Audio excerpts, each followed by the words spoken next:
அண்மை செய்தி. தமிழ்நாட்டில் 11 எஸ்பிக்களை இடமாற்றம் செய்து தமிழ்நாடு அரசு உத்தரவு பிறப்பித்துள்ளது. அது தொடர்பான அண்மை செய்தியை பார்த்துக் கொண்டிருக்கிறோம். கூடுதல் விவரங்களை செய்தியாளர் ராகவேந்தர் வழங்க கேட்கலாம். வணக்கம் ராகவேந்தர், உங்களுடைய விவரங்களை பதிவு பண்ணுங்க. வணக்கம். தமிழகத்தில் ஒரு 11 ஐபிஎஸ் அதிகாரிகள் தற்போது இடமாற்றம் செய்து தமிழக அரசானது உத்தரவிட்டிருக்கின்றது. ஸ்ரீனிவாச பெருமாள் எஸ்பியாக இருக்கக்கூடிய, அதாவது தற்போது வெயிட்டிங் லிஸ்ட் இருக்கக்கூடிய ஸ்ரீனிவாச பெருமாள் தற்போது திருவள்ளூர் மாவட்டத்திற்கு எஸ்பியாக இடமாற்றம் செய்யப்பட்டிருக்கிறார். இதே போன்று அங்கு ஏற்கனவே பணிபுரிந்த பக்கேர்லா கேபஸ் கல்யாண் என்பவர் தற்போது திரு இஓடபிள்யூ, அதாவது பொருளாதார குற்ற பிரிவுக்கு எஸ்பியாக நியமிக்கப்பட்டிருக்கிறார். அதாவது தெற்கு மண்டலத்திற்கு நியமிக்கப்பட்டிருக்கிறார். இதே போன்று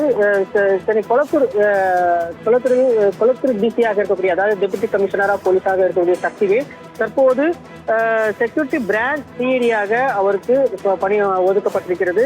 இதே போன்று பாண்டியராஜன் சென்ட்ரல் இன்டெலிஜென்ஸ் யூனிட் இருக்கக்கூடிய, அதாவது ப்ரொஃபஷனல் அஃபென்ஸ் விங் என்ற ஒரு அமைப்பில் இருக்கக்கூடிய எஸ்பியாக இருக்கக்கூடிய பாண்டியராஜன் தற்போது கொளத்தூர் டிசியாக, அதாவது கொளத்தூர் துணை ஆணையராக தற்போது நியமிக்கப்பட்டிருக்கிறார்.